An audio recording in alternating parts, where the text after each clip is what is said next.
Hello, everyone, and welcome to our Season 3 Best Of episode of Asking Anything presented by Mosier Consulting. I'm your host, Angel Leon, Mosier's Director of Personnel, and with me today is producer Brian because we have several clips that we think are some of the best for Season 3 of Asking Anything.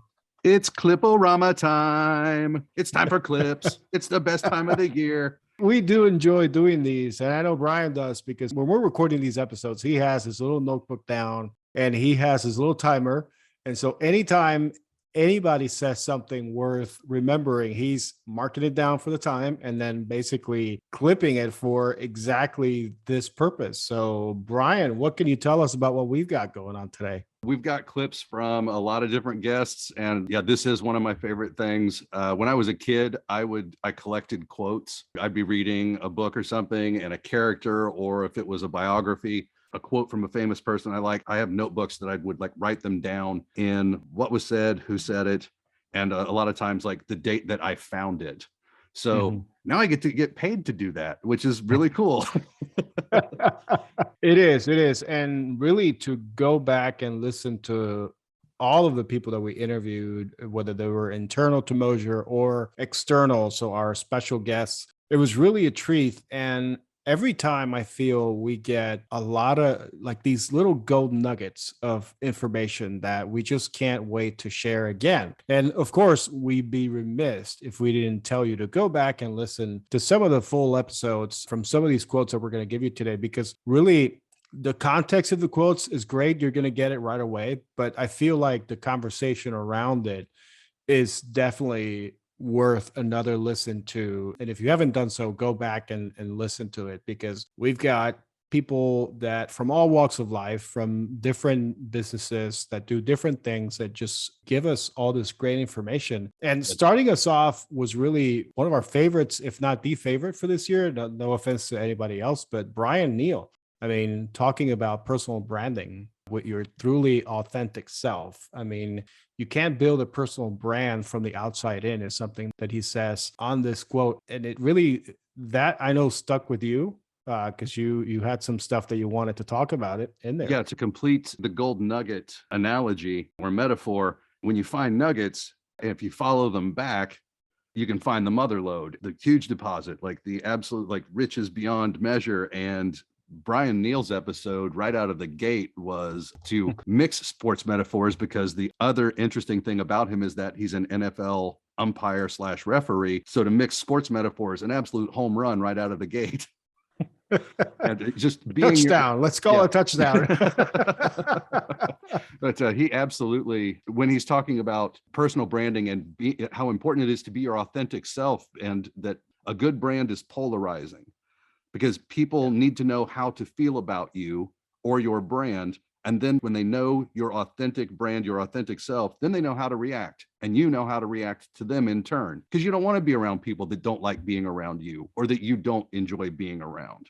Sounds a little hokey, but it's where I tell people to start with personal branding is their truly authentic self. That's where your personal brand starts, and it can't start anywhere else. You can't build a personal brand from the outside in.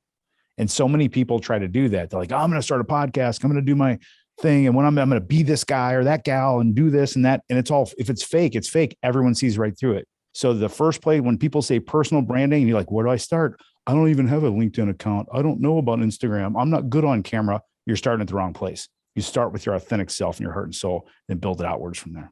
The first impression, when you try to make one, I think you're dead on arrival. If I show up as me, I have nothing to worry about. Now, if I show up as me and we don't click, that's good for both of us. The way I look at that, because we just shouldn't click, because whatever, so for everyone's their authentic self, the right people find the right people. A good brand is actually polarizing.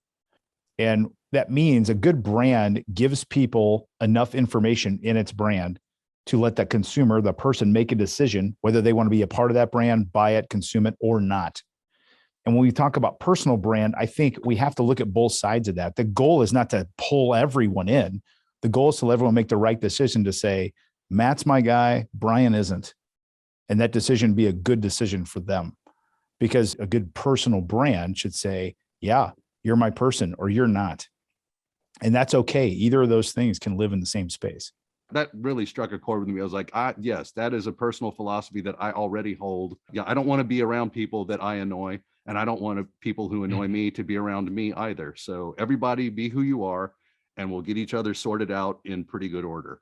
Yeah, it definitely resonates with all of us, really. If you've never thought about the inner circle that you have around you, his episode is definitely another one that you should be going back to listen to. But then we then have Bob Russo, who talks about IT people, technical professionals, and how they're problem solvers.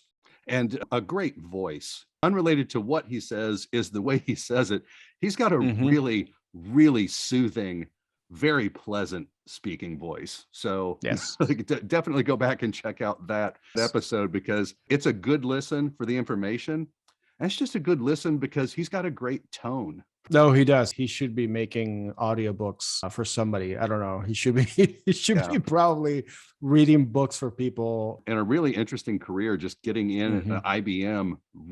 Not necessarily ground floor, but very early, and through the growth there and the experiences and the dealing day in, day out with technical people who were busy building one of the largest tech brands ever anywhere.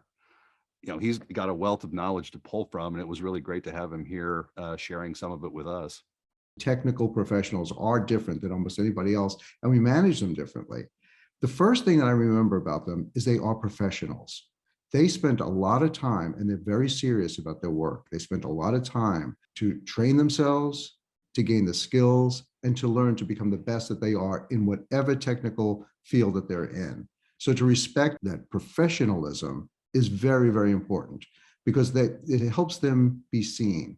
They're not just a staff member or somebody to do a job. You actually treat them as a professional. So the second thing that's different about them is that they are problem solvers. So they love it when their manager comes in and says, "I've got a problem. I really don't know how to solve it myself. I need your help." Man, that gets them buy-in, and that gets them to be motivated. Once you have their buy-in, you can't take that problem away from them. They will solve that problem, and they will work day and night until that problem is solved. Now, that I know they hate when I come in there and ask them for status, but when I ask, here's the reason why we need the status, and when can you come up with the status, it's almost like another problem they need to solve. I'm not telling them when they have to do it. And then we had Melinda Lauder, our own director of marketing. She actually pops in a couple times in this best of episode, and I will save the second time for later. It's not just because she's my boss. She's got really good things to say. I mean, she does have, every time we've had her on, she does bring very interesting topic. And this first one to me was very interesting. And it had to deal with how you should keep sucking until you succeed. So basically, if you're bad at something, just keep trying until you get it right. Yeah. Fail forward, fail fast, fail forward. Yeah. Learn the lesson and build on it. Yeah. Don't be afraid to make mistakes, because trying will make you a better person overall. So just don't be afraid to make mistakes. And that's something that I think, as not just as leaders, because I am in a position of leadership, and that's something that I tell my employees all the time. It doesn't matter if you make a mistake or not. It's okay. We're all going to learn from them, and then we're going to move forward, and we're going to make it better the next time. So that episode with Melinda was very interesting.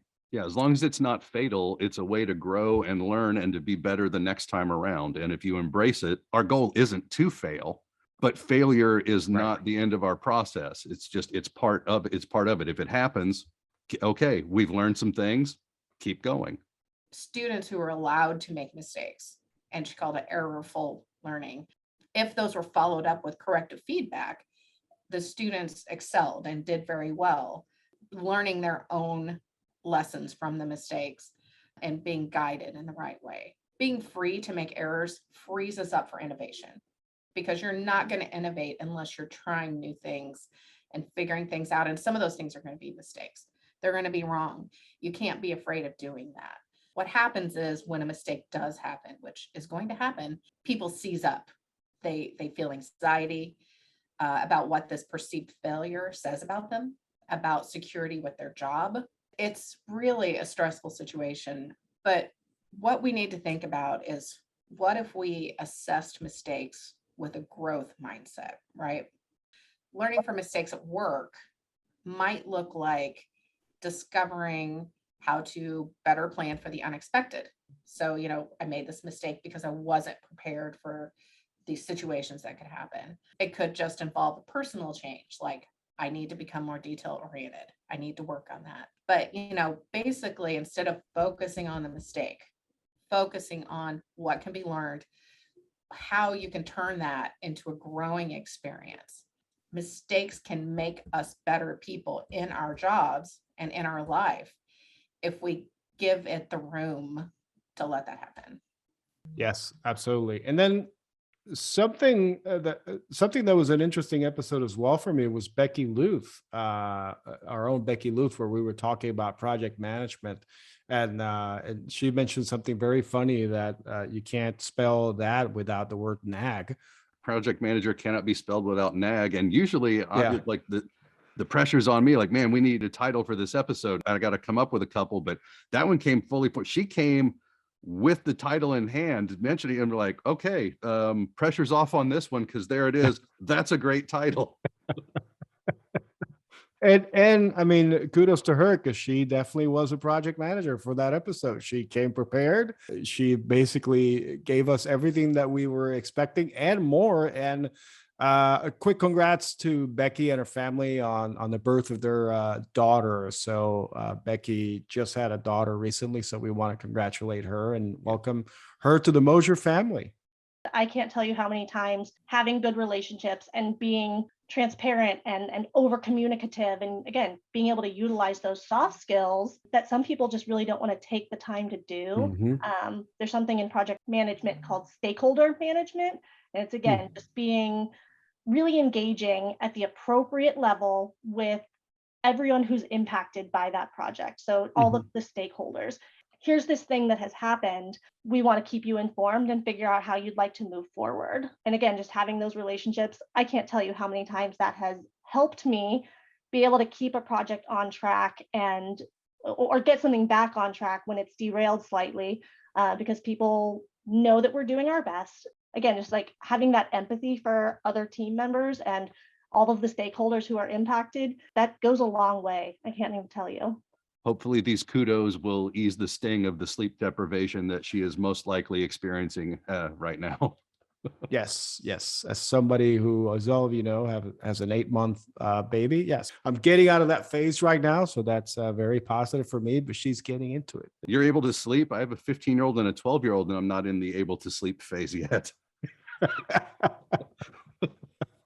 It's kind of like a cycle, you It's get out cyclical. of it from the baby, from the baby stage, then kind of the toddler years are okay. Yesterday was the last day of school for us, so last night was just pandemonium. It was like, yay, it's summer. I'm like, for you maybe.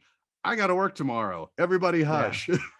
Yeah, I know. I've got the same thing. My 8-year-old is running around somewhere at this house right now. So from Becky, we moved on to wombats.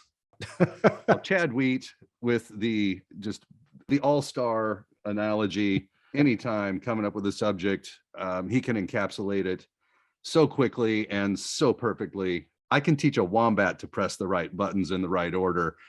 It's dealing with people that's hard. And he's right.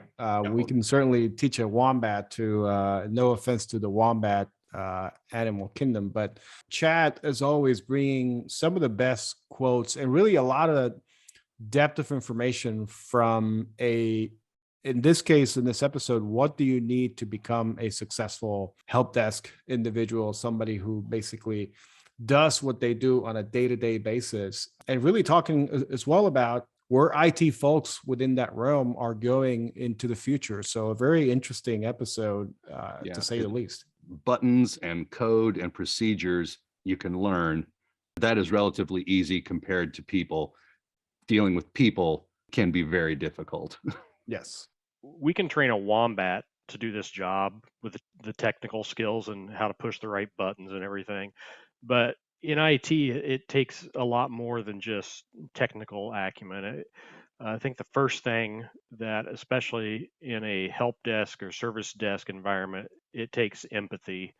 I often tell our new hires, because they get a lot of questions direct from customers, you don't have to have all the answers, but you have to know where to find all the answers.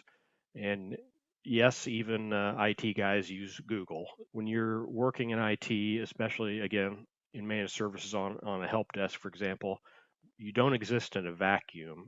While you're one-on-one with the customer, it may seem like that, but you know you should have a whole team behind you. And Mosier, for example, we do a great job with collaboration, and I'm sure other companies do too. So you've got those resources, and peers are among the most valuable resource. And up next, we had Rick Clemens, who gave us a great deal of information on a STEM summer camp called TechUcate here in Indy, bringing STEM to young children. And that's something that, as we are going into summer, obviously, I know Rick is working very hard in right now to get that ready for the young community here in Indy. So kudos to Rick and the team working at TechUcate.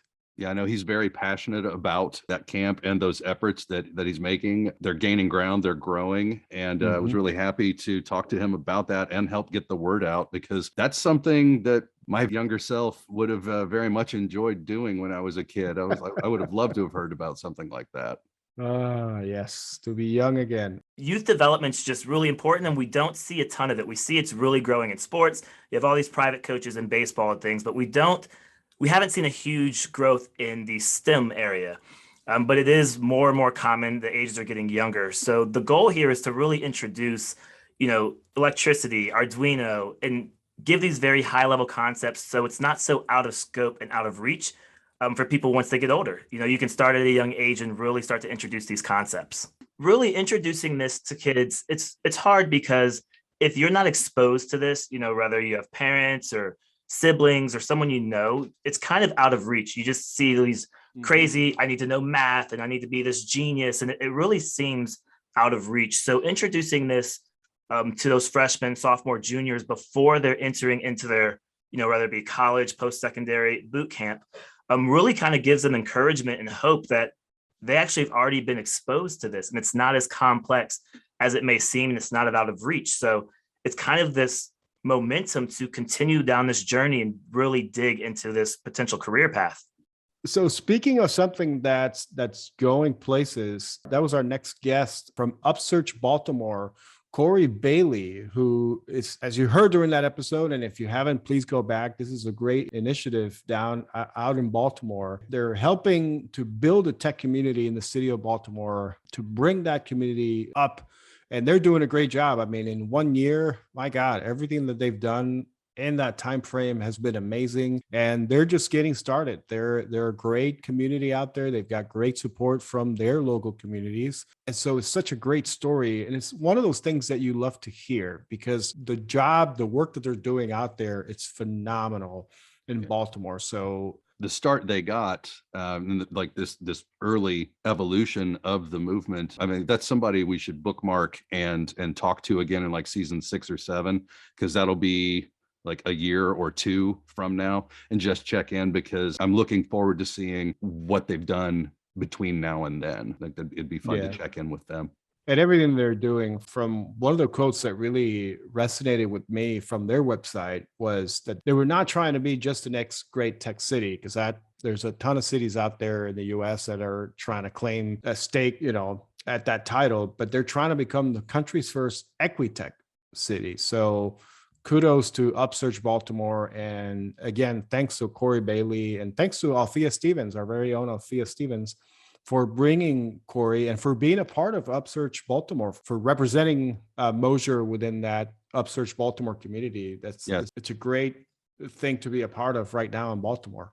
Check out that episode in full. Corey's got a lot of really, really interesting information and results that they've gotten early on. And be sure and check out their website too. Upsearch Baltimore is an effort to elevate Baltimore into the top tier of tech cities in the country and in the world, really, but to do it from a uniquely Baltimore perspective, which is what you mentioned. We are viewing this, and our mission is to become the world's first equitech city. And what that means is the world's first truly inclusive innovation economy.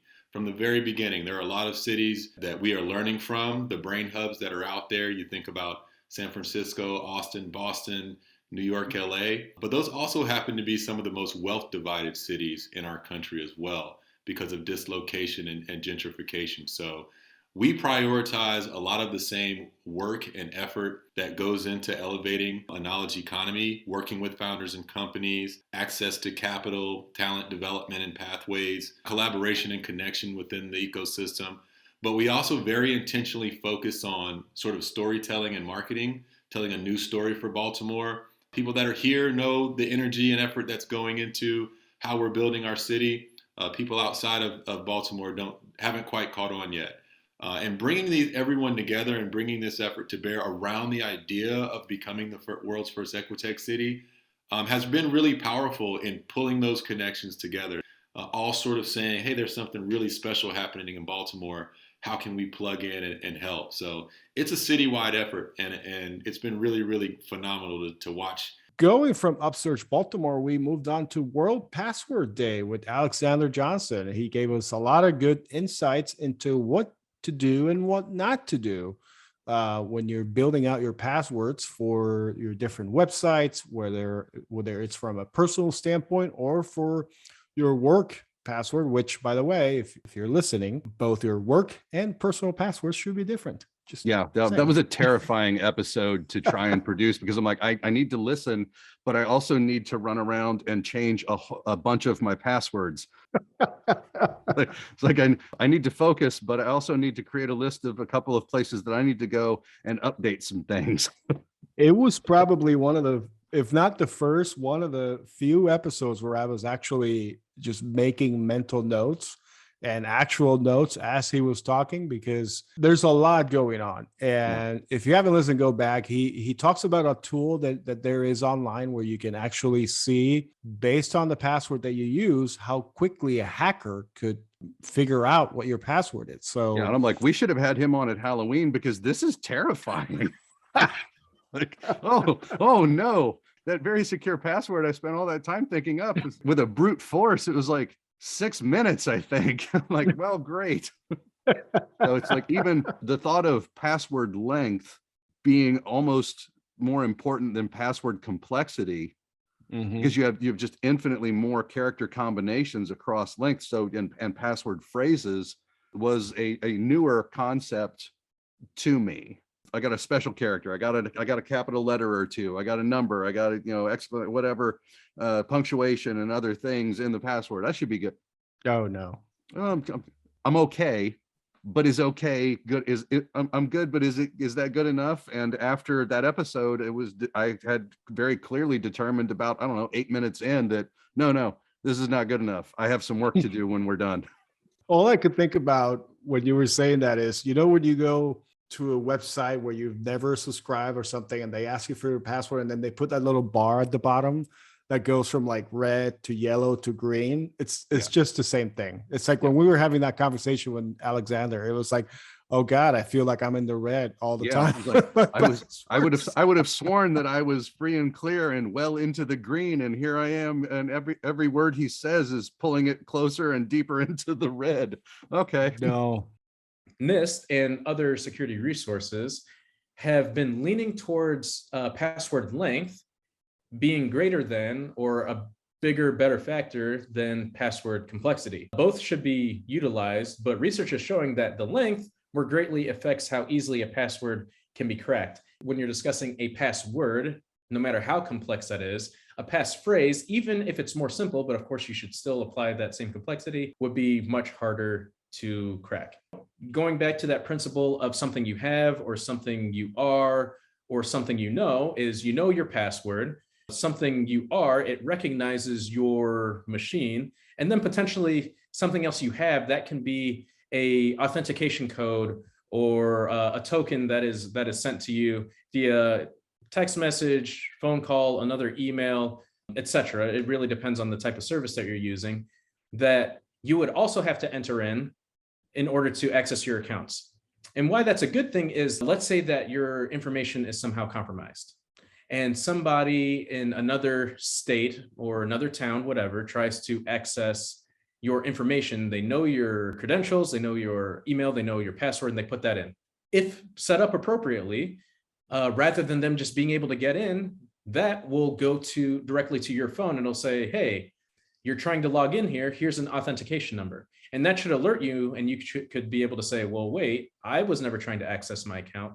Is somebody trying to access my account? And if they've gotten this far, then potentially they know my credentials. Mm-hmm. And so then that can alert you to go in and change your credentials so that you can change your password, etc.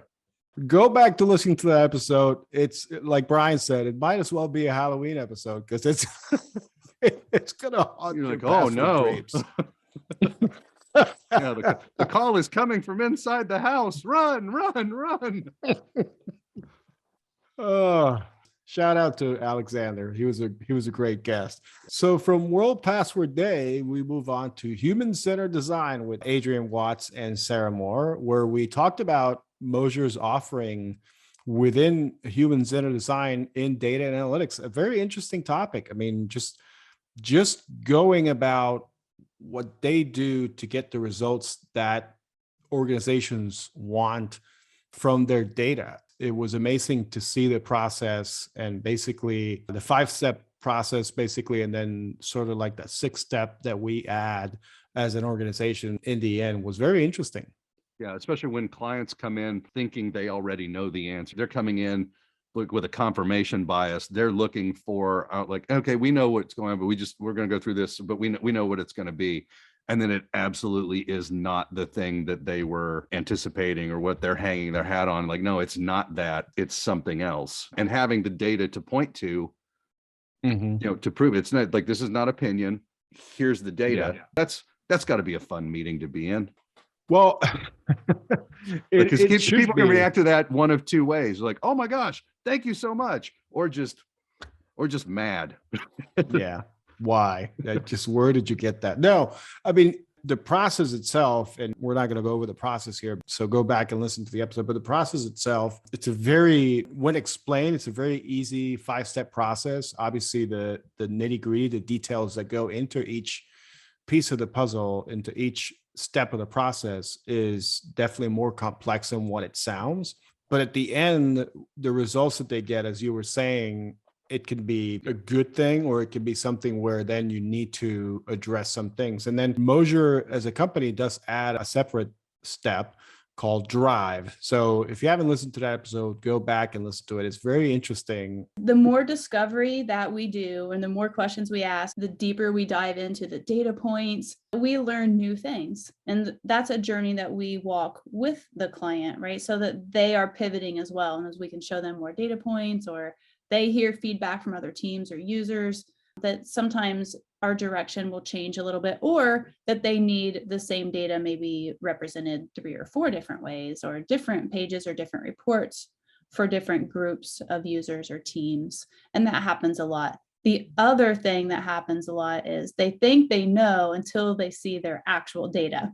And so once they see the data on the screen, it's not telling the story that they thought, or maybe it's more complex than they needed, or they need to see it rolled up or categorized or mapped differently. And so the teams are all well-versed in having those conversations with them. They did a nice job of breaking it down so even a podcast producer can follow what they're saying. So I was appreciative of being able to follow what they were talking about. Me too. Yeah. So shout out to Adrian and Sarah, who did a great job with us on that. And then from human-centered design, we moved on with, he's been a guest, I think, every season that we've had, Jim Timmerman, talking about disaster recovery. And this one specifically, we talked about what to do if you find yourself in a spot where you really need to have recovery of your data. What happens in those scenarios? What happens when you didn't pay enough attention during the password episode of Asking Anything? Yeah. See, so we went from the simple thing for password to then what happens when your password is out. Jim talks a great deal about, it's not just about that monetary cost. It's about the cost of making sure you get up. How quickly can you get up, back up and running? Finding that tipping point between how much do you want to spend for, playing defense or protecting yourself versus what would it cost you if you fall victim to someone and you're down? How fast can you stand back up and get running again? And in the time that you're not, what does that cost you? Actually, the main goal is the recovery piece of it and how quickly you can stand up an environment. And when we say that, we mean more of how quickly can we be productive again? How quickly can we recover? Okay, so what's the time frame? That's the key thing. And the other side of that is how much data are we losing? If something does happen, what is it going to take for me to recover that environment and get back up and running? So as they look at it, they should not just say, okay, hey, this is what it costs me to do this backup, but how quickly can I recover? And are the assumptions that I'm making on the recovery time valid? From disaster recovery, we go into creative thinking. This is Melinda Lauder's second shout out here for our marketing director. So she brought us a topic about creative thinking skills. And one of the things I enjoyed the most was talking about if brainstorming was dead as we knew it. We talked about being more individualistic thinking, getting those creative thinking juices flowing, whether that's sitting on your porch, drinking a cup of coffee, or maybe going for a walk. I spent close to 20 years in the creative department of advertising agencies as a writer, producer, and associate creative director. So working with a lot of creative people on a lot of different creative projects, tasks, and challenges. And we brainstormed a lot. And it's not always the best use of everybody's time. Yeah, a different perspective on how to get those ideas. Maybe brainstorming was never the best way to actually do that. So really interesting episode, really interesting topic on getting your creative thinking skills and get them going for you. And the fact that any job you're doing, you can apply creativity to it. I mean, not necessarily painting or, but writing poetry or something, but any job you can approach it in a creative way. You can think about it in a creative way to help you find new, better, or just more engaging ways to accomplish whatever it is that you need to accomplish. It's about developing creative thinking skills and then applying them to your problem solving to create innovation in what you do. It's about thinking big picture, high level thinking, and the ability to see things from new angles, right? New perspectives. And if you are able to do this in your career, not in art, you can come up with solutions no one else is talking about, right? No one else is doing. And creativity is going to be the currency of the modern worker, especially in technology.